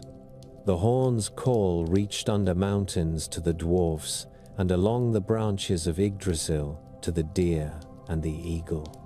It woke whatever had not yet understood that this was the great hour. In Asgard, the gods heard the horn and rose. Odin, who had known for so long that this day would come, still felt the chill run up his spine. He could hear in the horn blast not only danger, but the end of waiting. He moved at once to do the last things that could still be done. He saddled Sleipnir, that strange horse whose 8 legs carried him faster than any other steed. He rode not first to the armory or the drill field, but to the roots of Yggdrasil, down to the well of Mimir. The well lay in the giant lands, and Mimir's head still guarded it, preserved by herbs and magic from decay. Odin had given one of his eyes for a drink here long ago. Now, at the end of all his seeking, he came back for a final counsel. We are not told every word that passed between the one-eyed god and the severed head. The writers only say that Odin spoke with Mimir and received wisdom. Perhaps he asked if there was any path that avoided the fated outcome. Perhaps he already knew the answer and came only to stand once more at the place where he had first bound himself to knowledge. Whatever insight he gained, when he took the road back to Asgard, his face was set. Up in the halls of Valhalla, the Einherjar were already assembling. These were the slain warriors whom Odin and Freya had chosen from battlefields across the ages. Each day they had fought for sport, wounds closing at dusk. Each evening they had feasted on the endlessly renewed flesh of the boar sire Hymnir and drunk mead from the udder of the goat Heidrun. Songs had been sung of their future role, but it had all seemed distant. Something to brag about between mouthfuls of roast meat. Now they strapped on their real armor. The sagas say that Valhalla has 540 doors, and that 800 warriors can go out at the same time through each one. These are numbers more symbolic than precise, a way of saying that the host is beyond counting. They form ranks in shining mail and steel, each man bearing the weapons he had known in life. To a Viking skald who sang these tales, this was a pleasing image. No warrior wants to think that his courage ends with a spear through the ribs. Better to imagine that his fight continues on a greater field. The gods armed themselves as well. Thor tightened the belt that doubled his strength, Meg endured, around his waist, and drew on the iron gloves that let him grip the hammer Mjolnir. He called for his chariot, drawn by the goats Tangnjost and Tangrisnir, whose names mean something like Tooth Grinder and Tooth Ganasha. Their hooves struck sparks from the clouds as they pawed the ground, ready to carry him to meet the serpent that churned the sea. Tyr flexed his one remaining hand and strapped his shield. He knew that he would face Garm, the bloody-chested hound, and that the fight would not end well for either of them. Freya went to his own hall and called for his boar Gullinbursti, whose bristles shone like gold. When he reached for his famous sword, the blade that fought on its own in battle, he grasped empty air. He had given it away long ago in exchange for the love of the giant maiden Gerda. That youthful bargain now returned like an old debt. Freya set his jaw and took up a simple antler or lesser blade instead. He would go to meet Surt without the weapon that might have given him victory. Frigg moved through the halls of Asgard, looking at the faces of those she loved, knowing that many of them she would not see again. Her earlier attempt to protect Balder by taking oaths from all things had failed. There was nothing she could do now to shield the others from the storm that bore down on them. The lesser gods and goddesses made their own preparations. Heimdall set Gjallarhorn by his side once more and took up his sword. Bragi, the god of poetry, girded himself for a battle that no eloquence could avoid. Idun, keeper of the apples that held off age, looked at her fruit and understood that even the gods cannot eat their way out of fate forever. When all was ready, Odin led the host from Asgard. They rode or marched down from their shining city into the shadowed lower lands. Bifrost was shattered, so their way was not so simple as before. Some traditions say they crossed a different bridge or strode through the air itself. Others are quiet on the practicalities, concerned more with the image of a great shining host moving together toward a single place. That place was the field called Vigrid. Vigrid is described in the old sources as a terrible plain, a level field that stretches for 100 leagues in every direction. It is empty, waiting, a place without walls or shelter.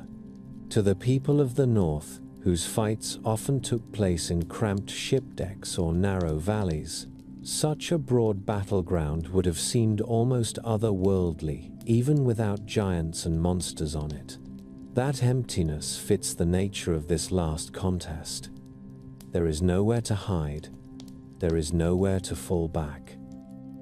There is only meeting. From one side came Naglfar, carrying Loki and the giant captains and whatever dead hell had sent to fill its ranks. Cracked ice floated beside the hull. Frost flakes and broken nails stuck to the planks. On board, weapons glinted in hands, long, rotten, or newly armed, depending on which teller you follow. From another side came Jormungandr, his coils raising waves that crashed upon the plain. Where his belly scraped the seabed, it tore up long scars that would later be riverbeds or chasms. His head moved from side to side above the water, golden eyes fixed upon some distant shape that only he could see. From the rim of the world came Surt and the fiery army of Muspel, their swords and spears casting a glare that turned the dark sky into a moving furnace. Each breath they exhaled steamed and shimmered in the air. From below and from behind hills and broken rocks came Fenrir, shoulders brushing peaks, jaws parting in a grin that was all hunger and hate.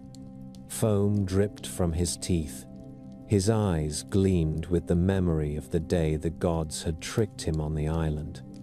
Every step he took brought a gust of air that smelled like slaughter. From Asgard and from the green field, it of all came Odin and the Aesir, followed by the great wings of the Einherjar ranks.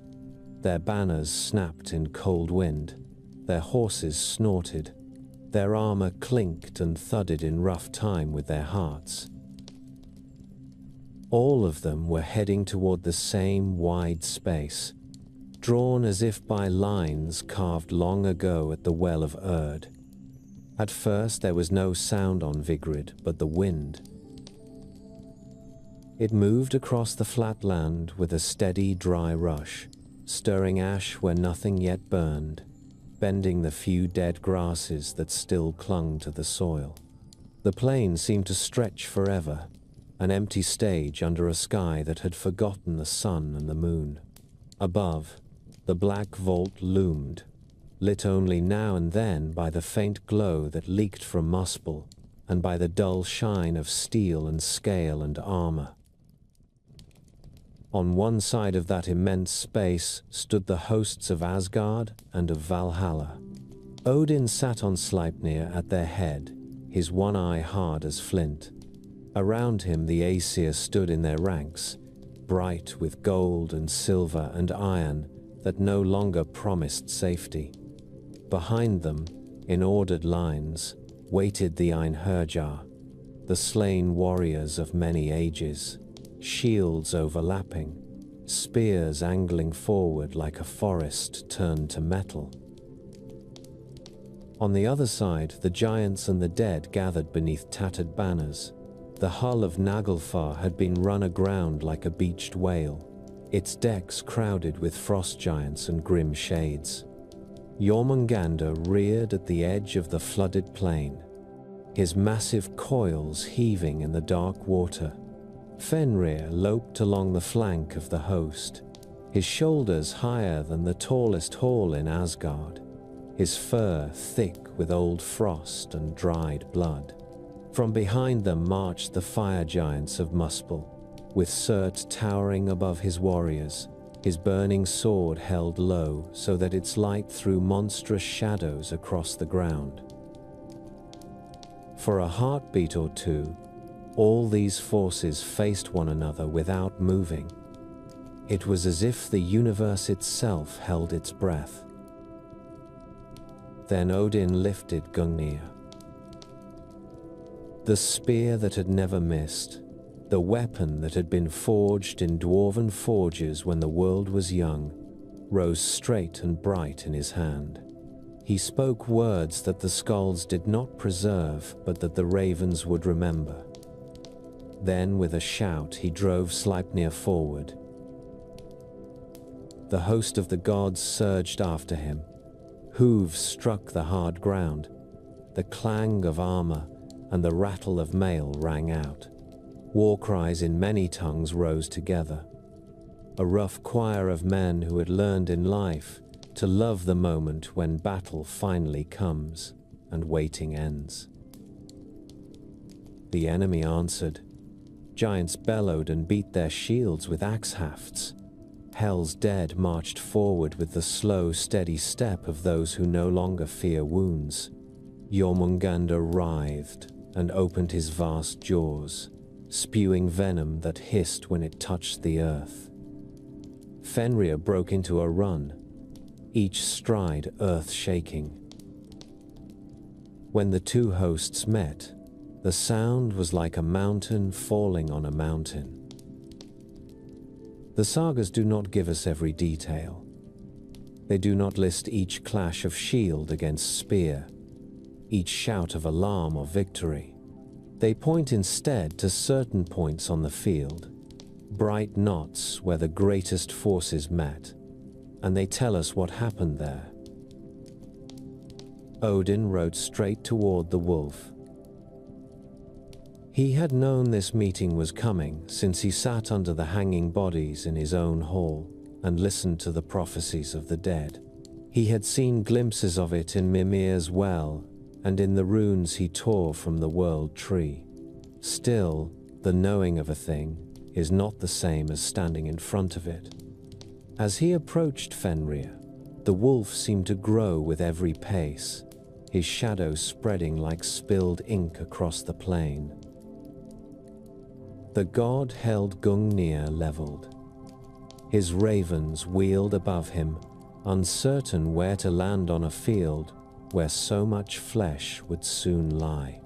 Sleipnir's 8 legs thundered on the ground, carrying his rider with a speed no normal horse could match. Odin was a war god as well as a wanderer. This was not the first time he had hurled his spear at the start of a battle and declared his enemies given over to death. Now, he did so for the last time. Fenrir opened his jaws. Old verses say that when the wolf gaped, his lower jaw scraped the earth and his upper jaw brushed the sky, as if he meant to swallow not only a single god, but the whole world. Hot breath rolled out of his throat, rank with the stink of old chains and long hatred. His eyes burned with a light that had nothing to do with fire. Odin cast Gungnir. The spear flew true, as it always had, but this was the end of things, and rules that had once held no longer did. Fenrir lunged forward through its arc. The weapon glanced off his thick hide or buried itself without slowing him. In another moment, Odin and his horse were within the line of those jaws. The wolf closed his mouth. Skalds were not kind in their image of what followed. They say simply that the All-Father was swallowed whole. The god who had given kings their right and poets their inspiration, who had stood at the center of so many stories, vanished into the dark of Fenrir's gullet in a single ugly motion. For a heartbeat, even in the roar of battle, some part of the field must have felt the shock of that loss. The leader of the gods had fallen, his spear had failed. His wisdom had led him here and could not lead him out again. But the story does not end in that bite. It twists. From another part of the host stepped a figure who seldom speaks in the poems. Vidar, son of Odin, was known as the silent god, the one who liked to dwell in a thick-grown land where the trees stood close together. There was a saying that he was almost as strong as Thor, but he had lived largely outside the center of the tales, a quiet power waiting. Vidar wore on one foot a remarkable shoe. It was made, the old tradition says, from scraps of leather that every shoemaker had thrown away since men first began to shape leather to their feet. Each time some craftsman cut a pattern and trimmed an edge, the leftover bit, if it was not used for anything else, belonged to Vidar. Over ages, the god had gathered these cast-off pieces and fashioned from them a single thick shoe. It was padding and armor and symbol all in one. Now Vidar came forward through the crush, his jaws set. He said no words. He carried no famous spear. When he reached Fenrir, he leapt. He planted the thick shoe in the wolf's lower jaw, driving it down against the ground. With his hands he seized the upper jaw and pulled. The shoe held. The jawbone did not break it or slide off it. The more Vidar pushed, the wider the mouth opened. With a great heave, the silent god tore the wolf's jaws apart. Some tales say he thrust his hand up into the beast's heart and ripped it out. Others say it was the pressure of his grip that broke the spine. Either way, Fenrir died beneath him. The jaws that had closed upon Odin now forced into a final and helpless gape. For a moment, there on the plains of Vigrid, the sun stood above the carcass of his father's killer. There was no time for triumph. All around him the battle still raged. On another part of the field, near where the waves from Jormungandr's rise had flooded the edge of the plain, Thor drove his chariot toward the sea. The thunder god had faced the world serpent once before, in the story of the fishing trip with the giant Hymir. Then he had baited a hook with an ox head, cast it into the roaring water, and felt the enormous weight of Jormungandr on the line. He had heaved the serpent up until its head rose from the waves, poison dripping, clouds gathering. Thor had reached for his hammer then, and the giant had cut the line in fear, letting the serpent sink again into the deep. That first meeting had ended in frustration. This one would not. Thor stepped from his chariot and waded forward, Mjolnir in his fist. Water foamed around his legs. Some verses say that he strode out so far that the waves reached his waist. Others say that the sea itself shrank back from him. Thunder rolled above, though no natural clouds remained in the sky. Jormungandr rose to meet him, vast body coiling, head looming over the shallows. The serpent opened his mouth and spat poison.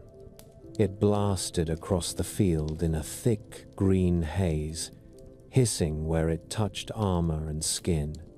Warriors on both sides fell, choking where they stood.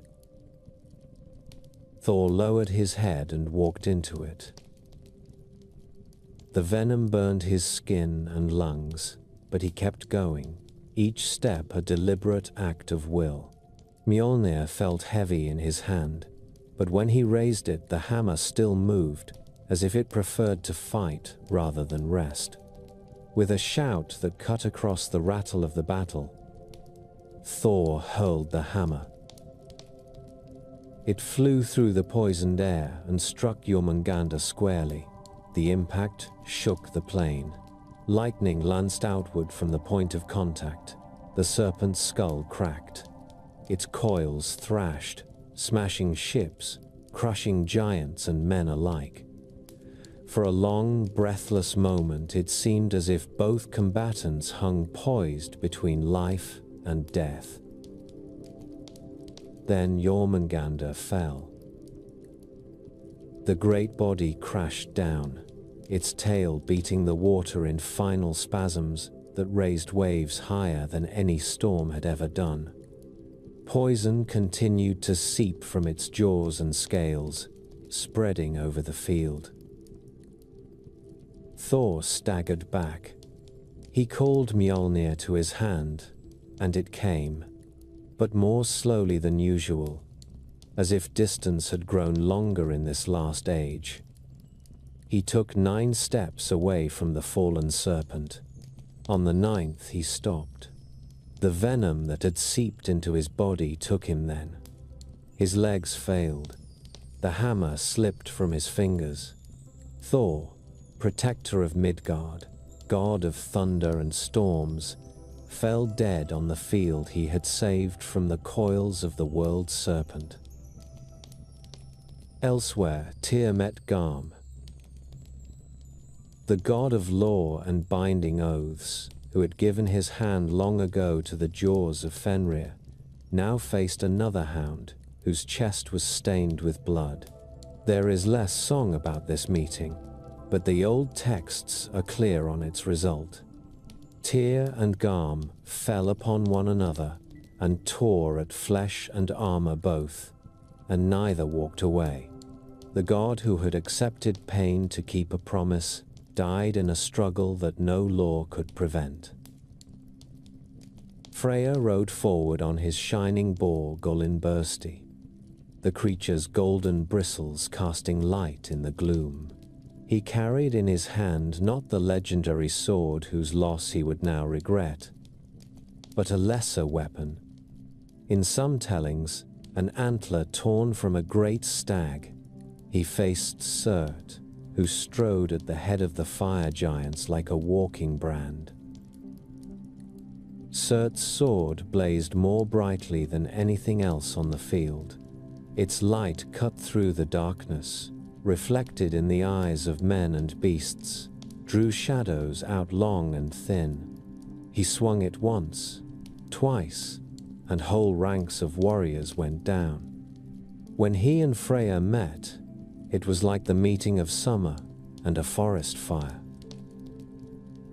Freyr was strong and swift, and he had the favor of fertile fields and calm seas behind him. He fought well.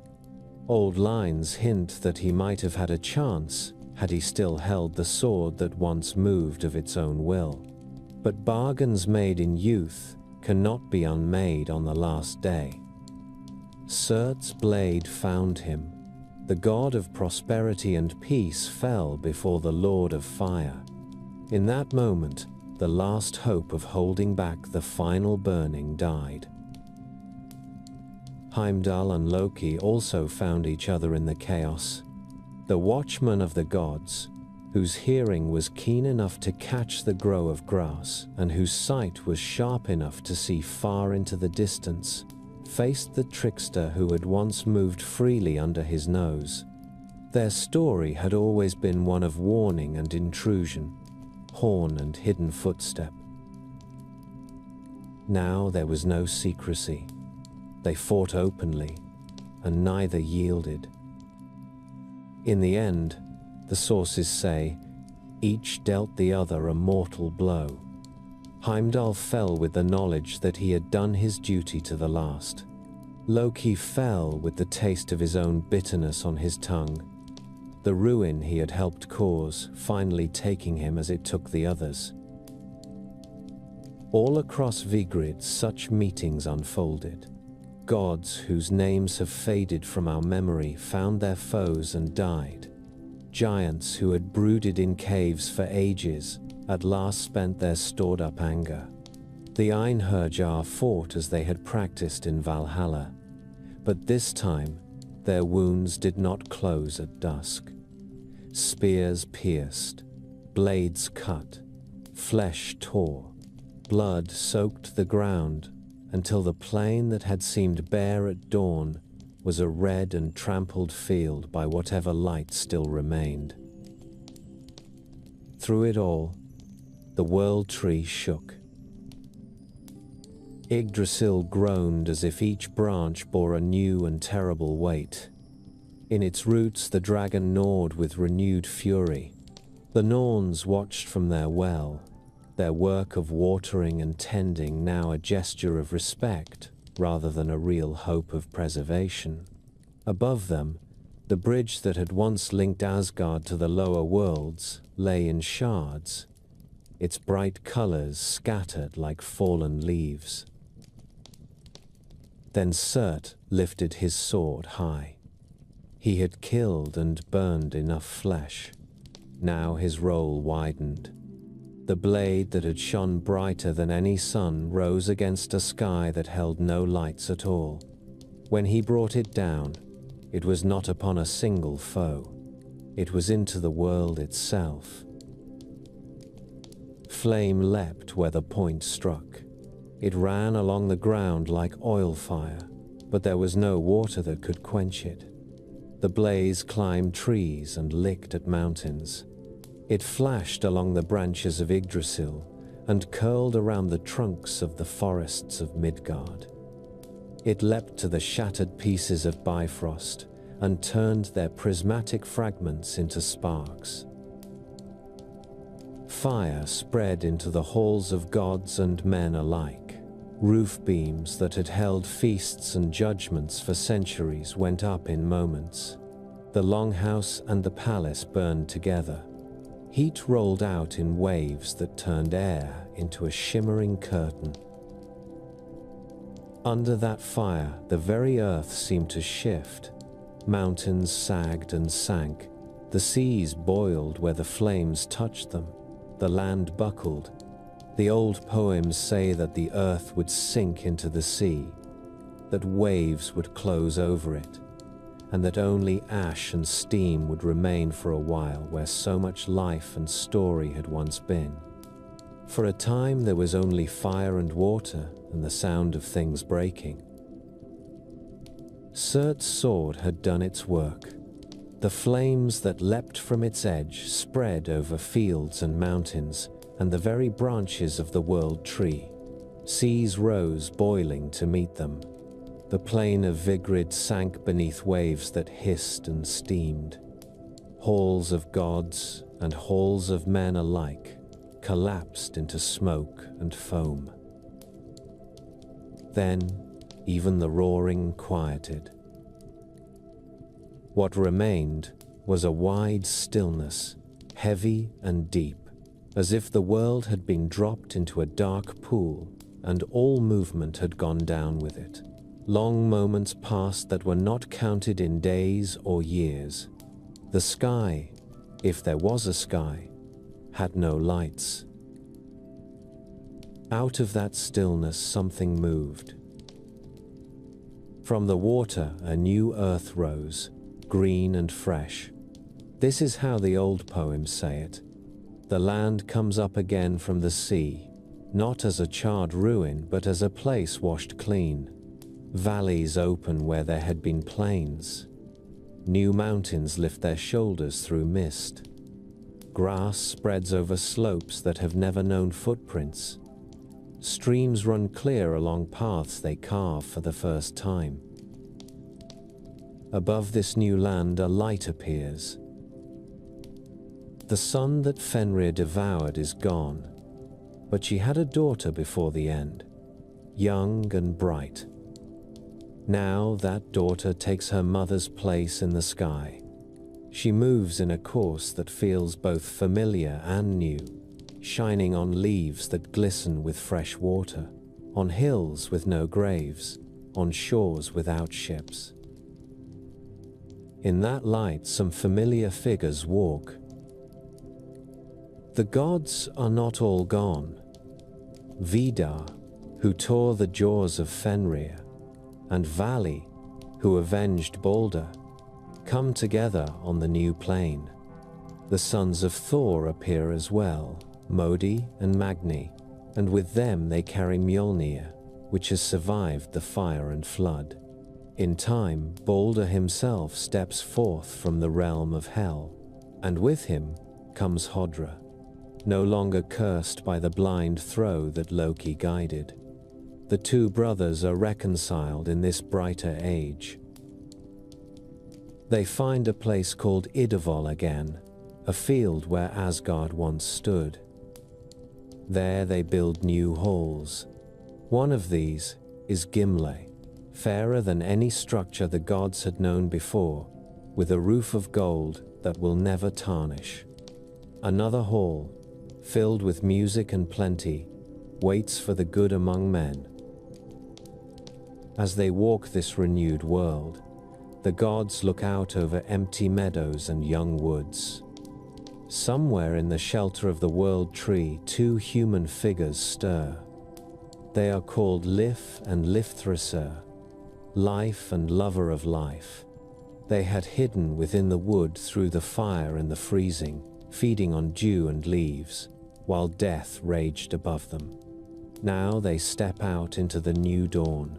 From them the future race of men will come.